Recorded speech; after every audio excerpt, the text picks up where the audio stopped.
Kepada Bapak Ibu jamaah sholat maghrib Masjid Nasional Al-Akbar rahimakumullah. Moga barangkali berkenan dipersilahkan untuk mengikuti kajian Ba'da Maghrib, yaitu ngaji kitab Nasoihul Ibad, yang pada malam hari ini akan disampaikan oleh beliau yang terhormat Al-Mukarram Bapak Kiai Haji Ahmad Muzaki STHI Al-Hafidh. Ya, moga bagi para jamaah yang tidak ada udzur, kami persilahkan untuk mengikuti dan menempati tempat yang telah disediakan.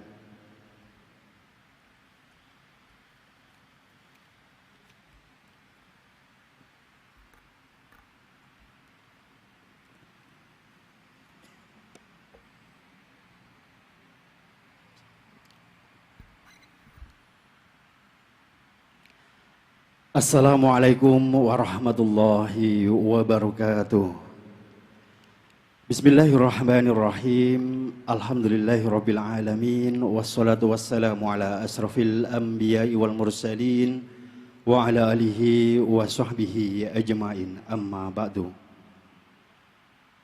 Para jamaah, para pendengar radio Mass Media FM dan para pemirsa Al-Akbar TV dan Madu TV dimanapun berada. Syukur alhamdulillah pada malam hari ini Senin tanggal 13 November 2023 kita bisa hadir di ruang utama Masjid Nasional Al-Akbar Surabaya guna mengikuti ngaji kitab Nasoihul Ibad yang pada malam hari ini sampai pada makola ke-34 dengan tema 3 pengertian juhud, dan langsung akan disampaikan oleh beliau yang terhormat Al-Mukarram Bapak Kiai Haji Ahmad Muzaki STHI Al-Hafidh. Kepada beliau kami persilahkan. Assalamualaikum warahmatullahi wabarakatuh. Bismillahi alhamdulillah wassalatu wassalamu ala rasulillah Sayyidina wa maulana Muhammad ibn Abdillah wa ala alihi wa sahbihi wa mawalah wa la hawla wa la quwwata illa billah. Subhanaka la ilma lana illa ma 'allamtana innaka antal alimul hakim. Rabbi shrah li sadri wa yassir li amri wahlul 'uqdatam min lisani yafqahu qawli birahmatika ya arhamar rahimin. Amma ba'du. Ma'asyiral muslimin wal muslimat, Bapak Ibu jamaah salat maghrib Masjid Nasional Al-Akbar Surabaya serta seluruh pendengar dan pemirsa dimanapun berada rahimakumullah. Alhamdulillah kita bertemu kembali dalam keadaan sehat walafiat di majlis yang insya Allah mubarak. Setelah lama tidak berjumpa, hampir 1 bulan ya, saya cuti kayak pegawai ya, cuti. Mudah-mudahan hari ini Allah menambahkan keberkahan ilmu kepada kita semua. Ilmu yang kita kaji menjadi ilmu yang manfaat, yang dapat kita amalkan dalam kehidupan kita sehari-hari, yang dapat menguatkan iman dan Islam kita dan menjadikan kita menjadi orang-orang yang istiqomah, serta menjadi bekal akhirat kita sampai nanti kita menghadap kepada Allah membawa husnul khatimah. Al-Fatihah. A'udzubillahi minasyaitonirrajim. Bismillahirrahmanirrahim. Alhamdulillahi rabbil alamin arrahmanirrahim maliki yaumiddin. Iyyaka na'budu wa iyyaka nasta'in ihdinas siratal mustaqim siratal ladzina an'amta 'alaihim ghairil maghdubi 'alaihim waladdallin. Amin. Malam ini kita akan melanjutkan tentang pelajaran zuhud di dalam kitab Nasoihul Ibad.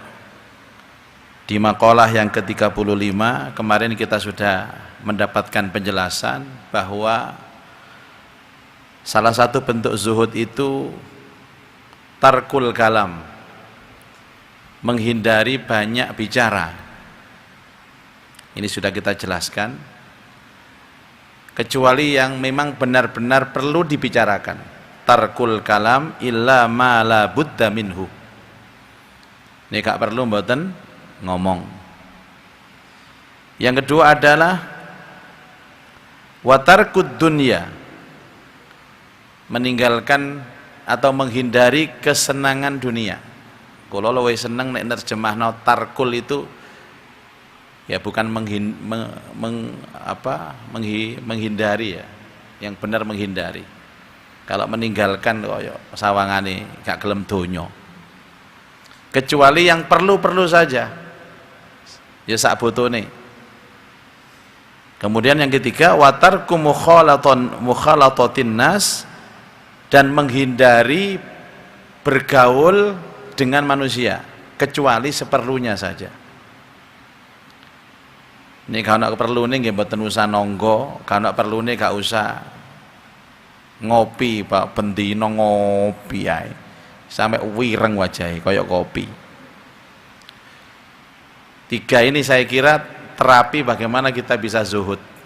Zuhud itu lebih dekat kepada Allah.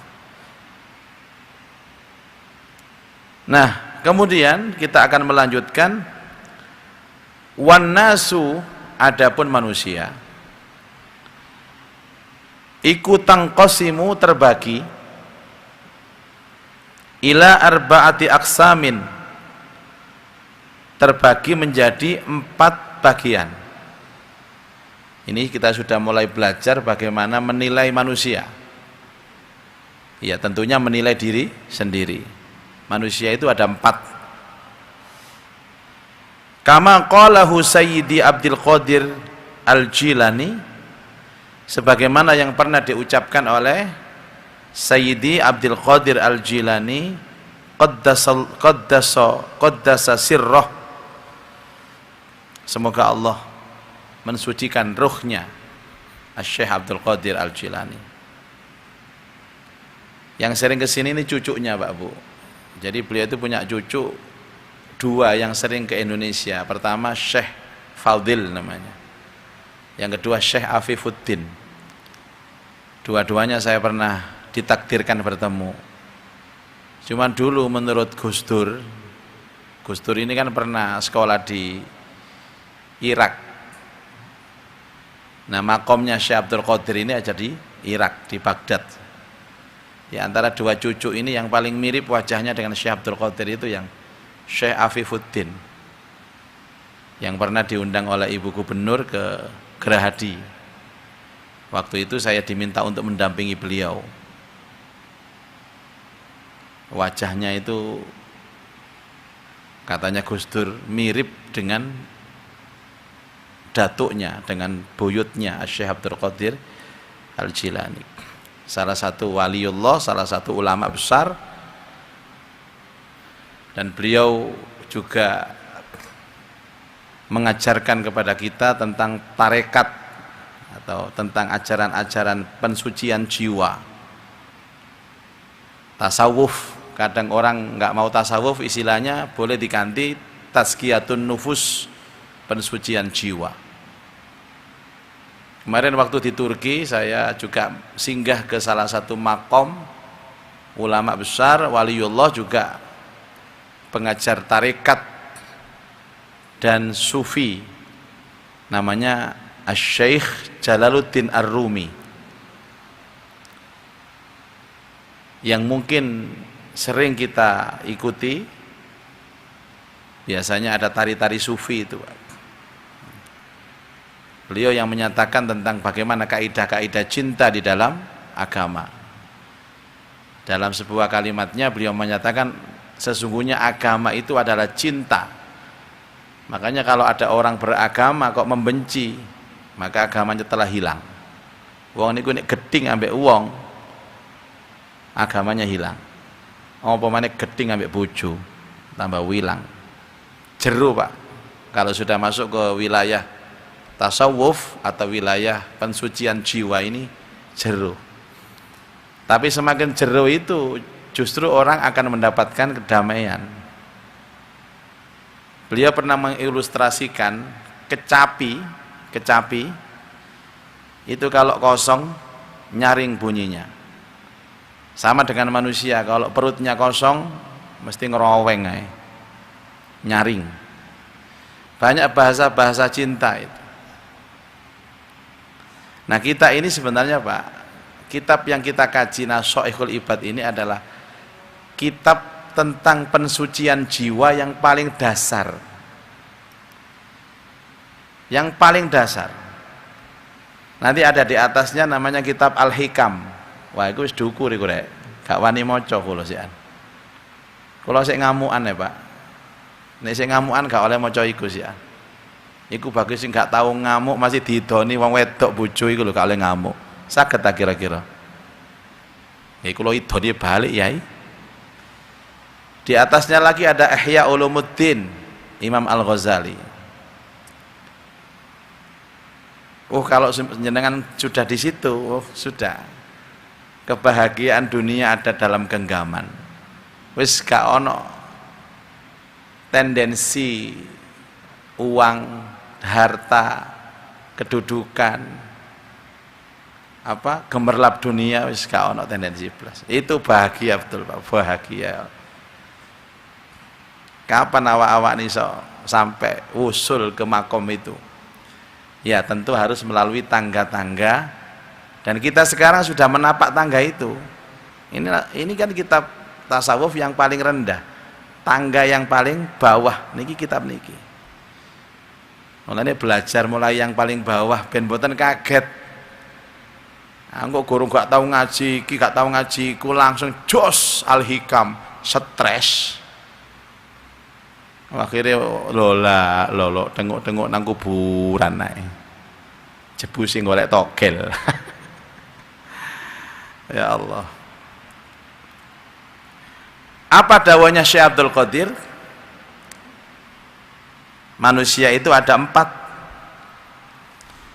Yang pertama, rajulun la lisana lahu wala qalba. Rajulun seorang la lisana lahu yang tidak punya lisan, wala qalba tidak punya hati. Tidak punya lisan, tidak punya hati. Ya napa niki Pak? Fahuwa, yang dimaksud orang yang tidak punya lisan, tidak punya hati itu adalah al-asi, orang yang senang maksiat, orang yang durhaka kepada Allah.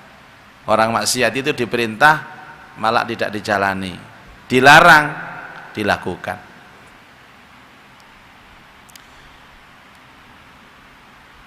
Al-irru,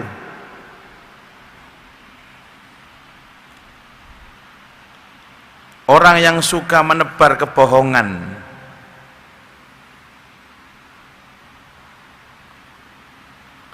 Al-ghabiyu, orang yang bodoh. Ahli maksiat, bujuan, bodoh. Ini dianggap orang yang tidak punya lisan, orang yang tidak punya hati, orang yang tidak berguna sama sekali. Fahdar, maka waspadalah dengan orang yang seperti ini. Artinya berkawan dengan dia tidak ada manfaatnya. Nek panjenengan bisa ambil resiko, biasanya niki wong alim-alim niku. Berdekatan dengan orang yang seperti ini, bergaul dengan orang yang seperti ini, tapi bisa mengajak atau merubah. Tapi nek sampean mboten gak ada ilmu sing tatak, ojo nyacak cedek wong iki katut sampean. Is ahli maksiat, bujuan, bodoh. Tidak bisa diambil manfaatnya orang seperti ini.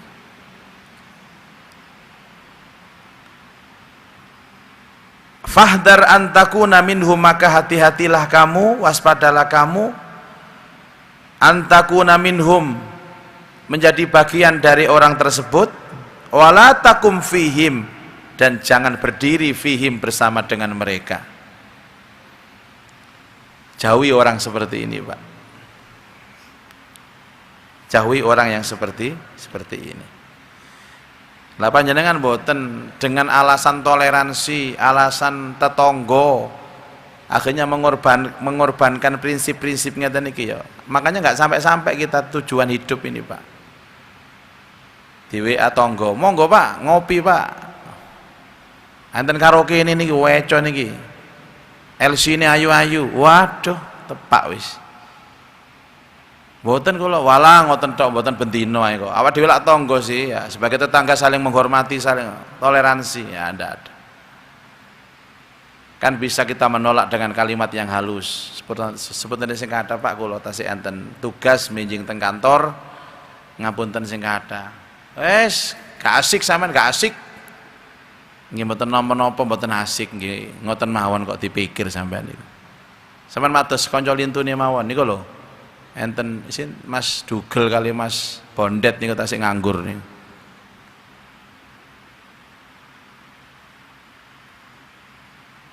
Kebanyakan kita ini kan ya dengan dalih seperti itu akhirnya nderek mawon wis pokoke katut ae. Nah ngoten niku lak wis sia-sia, waktune sia-sia terus akhirnya sampai melekan dalu isuke awake lemes kabeh lara. Gak budan nyambut gawe. Bojone ngroweng ae. Ngoten niku bojone sing ngroweng dirasani. Aku di bojo situk ngroweng luar biasa. Ya apa gak ngroweng anjane sing lanang kaya ngono, bengi melekan nang gone warkop isuke gak gelem nyambut gawe. Ya nek waliullah ngono gak nyambut gawe gak apa-apa. Iki wali murid.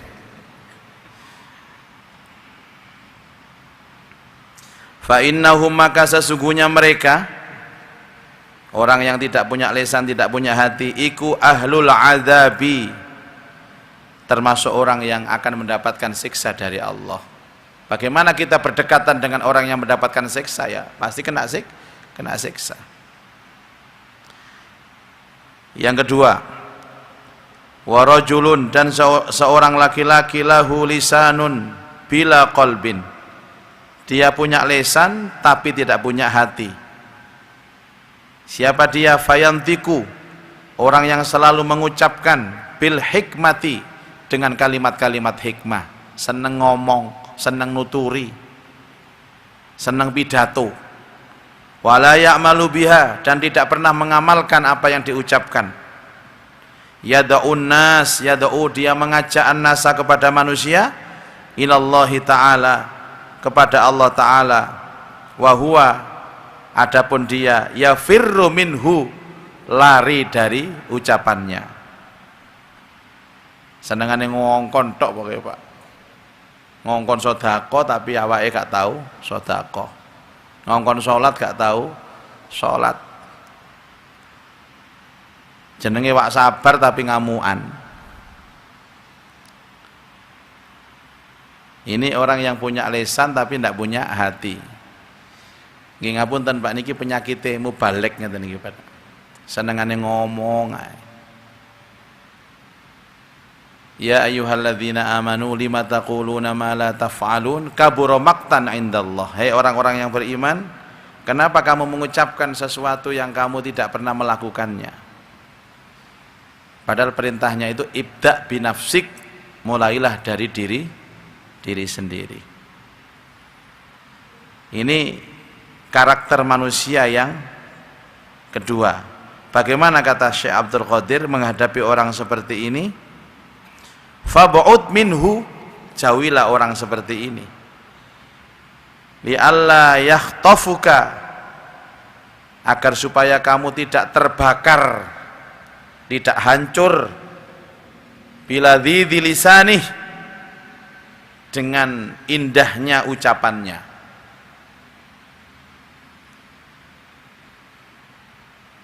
Dengan indahnya ucapannya. Biasanya orang seperti ini ngomong enak, bisa menyedot jamaah, Masya Allah, dicintai jamaah, padahal dewe ya gak tahu ngelakoni. Kalau bahasa sekarang viral. Viral. Ada orang itu aneh, asalnya tidak viral, kepingin viral. Ketika viral bingung, karena banyak jamaahnya, banyak penggemarnya, akhirnya hidupnya terbatas, ruang lingkupnya terbatas. Kepengin gak viral, viral maneh. Wis kadung. Mrene gak enak merono, ana kepethuk jamaah, kepethuk jamaah, kepethuk jamaah. Sing paling eco nggih kata jenengan niku gak tapek viral, Pak. Tapi masalah yo gak viral yo gak duwe dhuwit kuwi isane kula sing soro. Jane gak viral tapi nyekel dhuwit ngono sih lumayan nggih, Pak. Wis gak viral, gak nyekel dhuwit. Dan ada orang sindrom viral itu, ada sindrom viral itu nih, pokoknya kepingin terkenal, kepingin dipuji orang, dan dia merasa puas kalau sudah terkenal. Macam-macam menungso niku, Pak. Ada orang yang puas dengan cukup duwe akeh, masih gak viral gak apa-apa. Ana maneh duwe kanca niku puas pokoknya wetenge wareg ngono ae, mari mangan wis wareg turu ngono wis lega wisan. Tapi ada lagi yang puas hidupnya itu karena ibadah, karena thalabul ilmi seperti ini. Puas hidupnya karena tahajud. Puas hidupnya itu karena sholat jamaah. Wah, iku nek niku Pak wis nyenengan aman uripe pokoknya. Fatahriquka, dan bisa membakar kamu naru ma'asihi, neraka dari maksiat-maksiatnya. Wa yaqtuluka, dan membunuhmu nina qalbihi, kecondongan hatinya. Jadi orang-orang yang seperti ini jangan diikuti, Bapak Ibu. Ya mudah-mudahan panjenengan tahu karakter orang seperti ini, doyan ngomong tok tapi gak gelem ngelakoni. Biasanya para santri itu tahu, Pak. Apalagi dia bergaul sehari-hari, bagaimana kehidupan gurunya, kehidupan kiainya. Ya, antara ucapannya dengan perilakunya cocok. Tapi nek jenengan nggak ada guru tapi gak tahu kepethuk nggih mboten saged sumerap. Niki yok nopo, akhlak yok nopo. Ini karakter manusia yang kedua. Yang ketiga, warajulun lahu qalbun bila lisanin. Dan ada seseorang itu punya hati tapi tidak punya lisan. Tadi yang kedua apa, Pak? Punya lisan nggak punya hati. Ini punya hati tapi tidak punya lisan. Siapa dia? Wahua, dialah orang yang punya hati tidak punya lisan. Iku mukminun, seorang yang mukmin. Sattarahullahu ta'ala, yang Allah sembunyikan, Allah samarkan, an khalqihi, dari makhluknya. Orang ini kalau ngomong nggak bisa, Pak, nggak biasa khutbah, nggak biasa pidato, nggak biasa menasehati. Allah sengaja menyimpan dirinya, menyamarkan dirinya dari makhluk. Di hadapan orang dia orang biasa, Pak. Wa bassarahu, tapi Allah kemudian memberikan dia pandangan hati untuk bisa melihat bi'uyubi nafsihi, dengan aib-aib dirinya.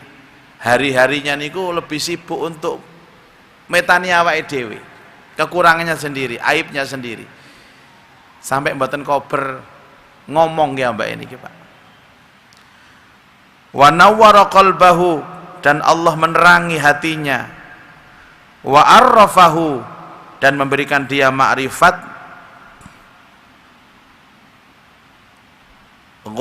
pengetahuan terhadap apa? Ghawaili mukhalatatin nas, tentang bahaya bergaul lebih banyak dengan manusia. Orangnya tidak banyak bicara, Pak. Orangnya tidak terkenal, tapi hatinya penuh dengan cahaya Allah. Dia lebih sibuk untuk melihat aib dirinya sendiri. Nah, niki sing bahaya kepethuk wong koyo ngeten iki, Pak. Kula paling wedi nggih kepethuk wong ngeten iki. Ojo-ojo teko wengi ngaji. Ngajine duwi lu ae. Tibake ngantuk.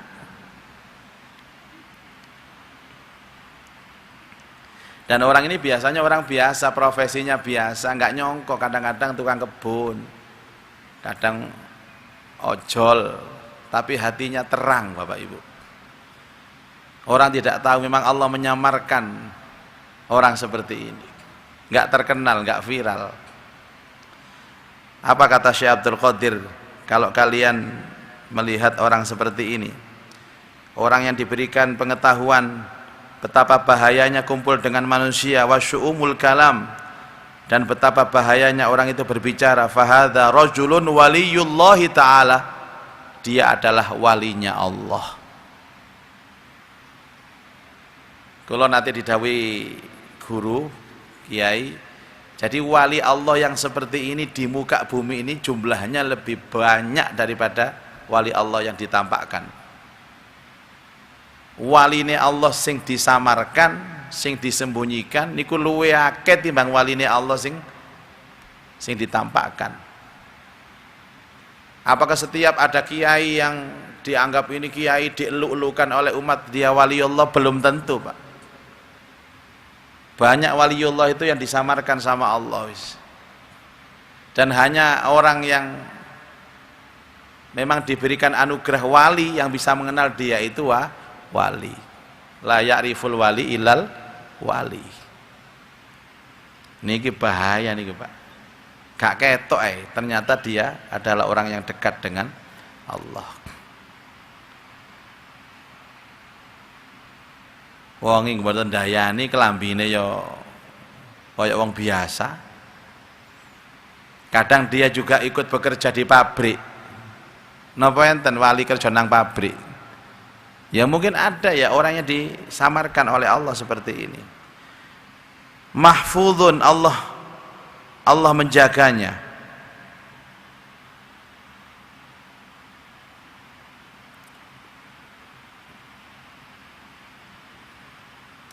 Fi sitrillahi ta'ala,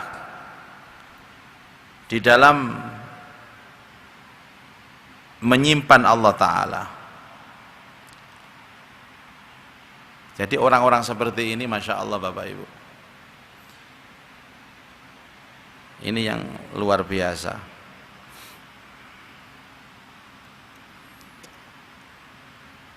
Jadi tidak semua orang yang bisa tahu ciri-ciri orang yang seperti ini, ya kecuali wali itu sendiri. Nah yang keempat ini, tingkatan orang yang keempat, warajulun ta'allama, dan orang yang selalu belajar ilmu, wa'allama, dan mengajar ilmu, wa'amila bi ilmih, dan mengamalkan ilmunya. Wa huwal alimu billahi ta'ala, dialah orang yang alim kepada Allah Ta'ala, wa ayatihi, dan tanda-tanda kebesaran Allah. Istauda'allahu qalbah, Allah menitipkan di hatinya gharaibu ilmih, tentang luasnya ilmu Allah. Wa syaraha sadrahu, dan Allah melapangkan dadanya liqabulil ulumi, dengan kabulnya ulum. Ini nampak Pak, ada orang alim, dia mengajar, ahli pidato, ahli memberikan nasihat, tapi dia juga mengamalkan ilmunya. Ini wali yang nampak betul. Dan dia menguasai berbagai macam ilmu, sehingga ada jamaah ingin bertanya apapun dia bisa memberikan solusi. Orang tahu Pak, wong dia ini memang orang yang belajar dan hidupnya itu diabdikan dengan ilmu.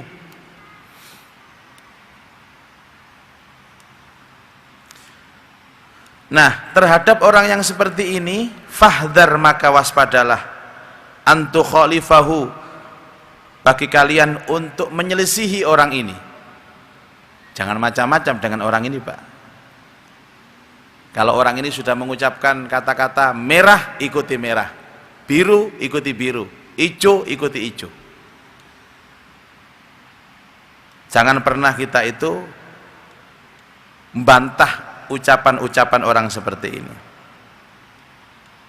Wa tatsrukur ruju' ila nasihati, dan kemudian kita meninggalkan atau tidak mau menerima nasihatnya. Ini 4 karakter manusia yang disampaikan oleh Syekh Abdul Qadir Jilani. Jadi yang pertama adalah orang yang tidak punya lisan dan tidak punya hati. Yang kedua adalah orang yang punya lisan tidak punya hati. Kemudian ada orang itu yang punya hati tidak punya lisan. Kemudian ada yang terakhir ini adalah orang-orang yang mempunyai hati dan mempunyai lisan. Kinten-kinten jenengan sing pundi niki, Pak? Dan muga-muga sing nomor 3 wae, Pak, nggih. Gak terkenal tapi dadi waline Allah. Gak nyebut waline Allah tapi wali-wali dayah. Kemudian masih ada keterangan lagi tentang zuhud. Apakah zuhud? Masih ada lagi keterangan, insya Allah kita lanjutkan dalam pertemuan yang akan datang. Wallahu alam bissawab. Pun monggo menawi enten sing tanglet diawali oleh Pak Yahya. Monggo. Masih ada waktu 15 menit. Assalamualaikum warahmatullahi wabarakatuh. Waalaikumsalam warahmatullahi wabarakatuh. Mohon maaf Ustaz, pada tataran melangkah ke torekot dan tasawuf, kita kan sebaiknya harus mapan pada tataran syariat dan tarekat. Mohon penjelasan Ustaz. Nggih. Nggih. Syarat utama kita belajar tentang ilmu tasawuf sampai kemudian kepada thariqah itu adalah menyempurnakan syariat. Syariat itu nomor 1, Pak. Makanya belajar ilmu syariat dulu sebelum kita masuk dalam ranah tasawuf atau sudah dalam thariqat. Yang salah itu ketika syariatnya belum benar kemudian masuk ke tasawuf.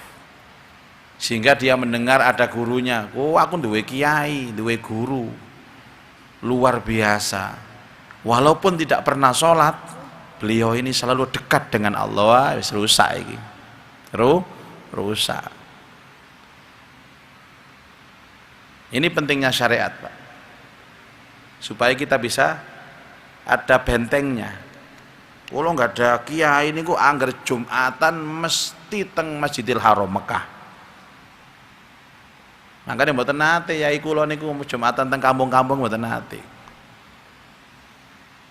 Maka orang seperti ini telah menebarkan berita bohong. Sak dukur-dukure ilmu napa makrifat, tidak mungkin orang itu menghilangkan syariat. Yang menjadi contoh siapa? Ya Rasulullah. Setelah Rasulullah siapa? Ya sahabat. Walaupun mereka itu sangat dekat dengan Allah, jadi ilmu tasawufnya sudah tingkatan tinggi, tapi mereka tetap sholat. Engko ono ngaku wali, gak tahu subuhan, dalu melek subuh turu. Saman kok nek subuh gak tahu melek, Pak?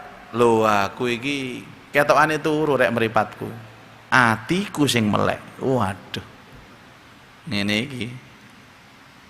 Jadi lagi-lagi Pak, saya sampaikan bahwa syariat ini adalah syarat mutlak apabila ingin menapak kepada ilmu yang lebih tinggi lagi. Apakah itu diistilahkan torekot lah, apakah itu tasawuf lah, ataukah ma'rifat lah. Syariat ini menjadi paling utama. Niku Pak Yahya nggih. Tidak boleh orang meninggalkan syariat, itu tidak boleh. Dengan alasan apapun. Aku iki wis ibadah iku wis turah-turah Mas, wis makane aku saiki wis jarang-jarang salat. Ganjaran-ganjaran salat sing winginane ku sik akeh, sik susuk akeh sikan. Mulane aku gak ate salat saiki. Tapi aku masih gak salat Mas, aku wis langsung hatiku wis langsung nang Allah wis. Aku meneng tok ngene wis. Hatiku wis nang Allah kabeh. Nek sampean duwe ilmu, ngerti, ya sampean tinggal wong koyo ngene, Pak. Rusak sampean iso-iso. Maka lihat tingkatan yang disampaikan tadi oleh Syekh Abdul Qadir. Yang terakhir itu siapa? Orang yang belajar, orang yang mengajar, dan orang yang mengamalkan ilmunya. Nah, mengamalkan ilmunya itu maknanya apa? Menjalankan syariat dengan benar. Wis aku gak percaya blas nek ana ngaku-ngaku wali terus gak sholat. Sama dengan begini, Pak. Kemarin itu kan Masjid Al-Akbar ini mengadakan sholawat ya, hari Ahad kemarin. Terus saya mengatakan, biasanya kan sholawatannya kan dalu, Pak. Kita coba subuh. Ya memang tidak seramai malam. Tapi saya katakan, rata-rata anak-anak yang ikut sholawatan di malam hari itu, karena sing subuhan. Saya ini adalah muhibbin, yang cinta sholawat bersama Habib, tapi gak teko nang masjid waktu subuh. Demi Allah, Pak, sholawatnya batal sampai. Masih yang mau sholawat lagi nggawa gendero-gendero, genderone ngenei bokonge koncone. Buat apa sampean itu? Silahkan Anda bersolawat, tapi ada yang lebih penting, itu hadir di masjid waktu salat subuh. Beda dengan kemarin yang selawatan, ya salat subuh di sini, keluar selawatan. Ya bukan orang lain, kadang anak saya sendiri, Pak. Selawatan sampai luar kota. Sampai di rumah itu menjelang subuh tidur ya. Dibangunkan sama uminya. Angel tangini. Lho kok ado-ado selawatan tapi ninggal salat subuh. Ya apa tadi ini? Makanya banyak orang bodoh dalam agama sekarang ini. Bukan saya tidak senang dengan anak-anak yang sholawatan, tapi lebih senang lagi kalau sholawatan di malam harinya, tapi sholat subuh berjamaah di pagi harinya. Jos sampean, gandos bisa. Itu namanya orang yang cerdas, Bapak Ibu. Dan tidak ada alasan bahwa orang yang katanya ilmu agamanya tinggi malah kemudian dia terbebas dari syariat. Aku biyen sik dadi santri ku salat, tapi nek kiai wis bebas salat aku saiki. Aja ditiru lho ya, aja ditiru iki. Iki mangkome sik jamek mangkommu. Waduh, tambah rusak sampean melok kaya wong ngene iki. Ngaten nggih Pak Yahya? Wallahu a'lam bishawab. Monggo. Monggo, masih ada 10 menit.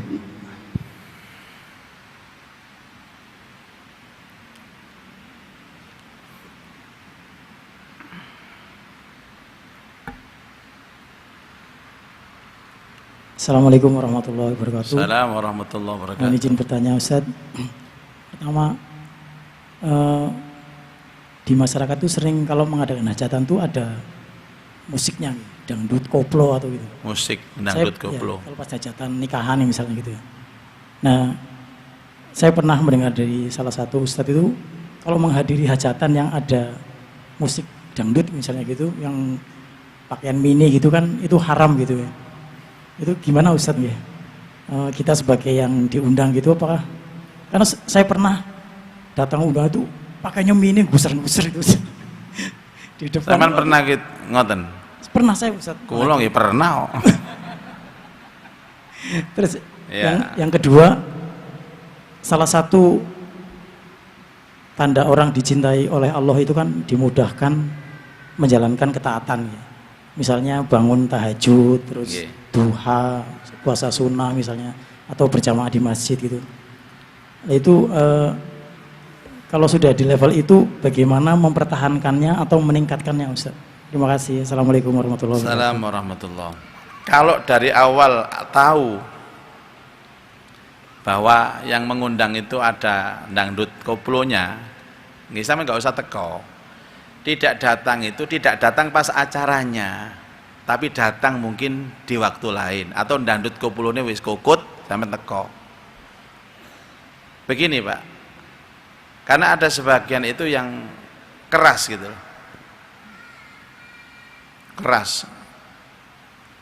Dalam hal ini ojo keras-keras. Kita kan kepingin menghindari itu. Jadi jangan datang pada dangdutannya itu. Datang pada sorenya. Mas aku teko dhisik soalnya kok bengi aku ana acara. Selesai. Terus jangan kemudian gak teko. Akhirnya gak teko blas. Silaturahim.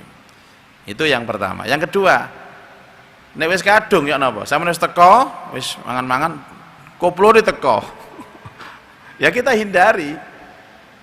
Wis jelas niku maksiat kok. Malah melok joget.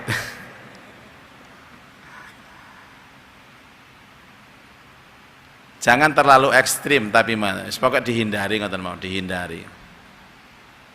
Ya mungkin dia tidak tahu ya, tidak tahu bahwa hiburan seperti itu kan termasuk maksiat. Di Surabaya niku ngoten niku Pak. Kula nggih sering. Jadi bahkan saya pernah diundang ke Jakarta itu bagian doa Pak saya. Jadi ini seorang pejabat mantu di Hotel Bintang 5 di Jakarta. Hiburannya itu artis ibu kota. Kalau panjenengan saya sebut pasti kenal. Dan konon ini artis sekali tampil itu bayarannya 200 juta. Sing dongo gak oleh apa-apa. Tempatnya itu jejer Pak. Jadi artis sing ya artis tidak mungkin Pak terus tertutup pun nggak mungkin ya. Yang jadi menarik itu kan terbuka, jejer plek ngeten iki. Padahal ini hiburannya dulu, doanya belakangan sama EO-nya itu. Pokoknya Pak Yai harus di sini terus duduknya. Ngoten niku musibah apa rezeki Pak? Ya. Terkadang hal-hal seperti itu di luar jangkauan kita Pak. Ya saya diam saja di situ. Saya tidak konfrontatif. Moro-moro haram. Kira-kira gaduh napa mboten kula ngomong. Tapi saya mengingkari, ya Allah ini enggak baik saya di sini. Tapi saya tunggu sampai selesai karena kula bagian donga. Bayangkan kalau saya keluar kemudian wis gak gelem donga-dongoan. Iki dosa tok neraka kabeh iki. Ya napa kira-kira sing enggak ada tuan rumah ya napa? Jadi tetap kita menghindari itu, tapi yang bijak. Jangan sampai kemudian bikin gaduh dan orang lain rugi gara-gara kita. Tapi kita harus menegakkan kebenaran. Oh ya apa ae sampeyan ini? Menegakkan kebenaran dengan bil hikmah wal mau'izatil hasanah. Ngoten. Terus enten malih napa, Pak? Oh iya, Masya Allah. Betul Bapak Ibu. Tanda kita ini dicintai Allah, bahwa Allah meringankan semua amal baik itu kita kerjakan. Itu tandanya. Nah, bagaimana cara kita untuk mempertahankan itu? Bapak Ibu, perlu kita ketahui yang bikin Allah cinta kepada kita itu apa, Pak? Kalau kita taat kepada Allah dalam segala hal, taat dalam perintah, apakah perintah itu sifatnya ibadah atau perintah itu sifatnya yang lain, termasuk menjaga diri dari makanan halal saja yang kita makan. Yang bikin kita ini malas ibadah itu kan karena kita durhaka kepada Allah. Ada maksiat yang kita lakukan. Jadi semakin banyak maksiat Pak, itu kan imannya turun. Semakin imannya turun, itu pasti nggak akan semangat. Maka jalan satu-satunya adalah lebih berhati-hati untuk menjaga perintah dan menjaga larangan. Nah, yang lebih lagi adalah pergaulan yang baik. Pergaulan yang baik. Pernah tahu ada siiran tombo ati iku 5 sak warnane nggih. Saya kira itu nasihat yang luar biasa Pak itu Pak. Apa jenenge termasuk wong kang saleh kumpulono tangi bengi weteng ingkang luwe maca Quran angen-angen sak maknane. Itu semua nasihat luar biasa. Kalau kita bisa melaksanakan itu, insya Allah nikmat ringan di dalam beramal itu akan terus dijaga oleh Allah. Wallahu alam bisawab. Sampun telas Mas Didi. Baik, karena sudah tinggal 2 menit lagi untuk pertanyaan saya tutup, dan mari kita tutup dengan doa. A'udzubillahi minasyaitonirrajim. Bismillahirrahmanirrahim. Alhamdulillahirabbil alamin. Allahumma shalli ala sayyidina Muhammad wa alihi wa sahbihi ajma'in. Allahumma anfa'na bima 'allamtana wa 'alimna ma yanfa'una wa zidna ilman nafi'a. Allahumma arzuqna fahman nabiyyin wa hifdzal mursalin wa ilhamal malaikatil muqarrabin bi rahmatika ya arhamar rahimin. Rabbi yassir wa la tu'assir, Rabbi tammim bil khair, innaka ala kulli syai'in qadir. Rabbana atina fid dunya hasanah wa fil akhirati hasanah wa qina adzabannar. Wa sallallahu ala sayyidina Muhammad wa alihi wa sahbihi wa baraka wa sallam, walhamdulillahi rabbil alamin. Subhanakallahumma wa bihamdika asyhadu an la ilaha illa anta astaghfiruka wa atubu ilaik. Assalamualaikum warahmatullahi wabarakatuh.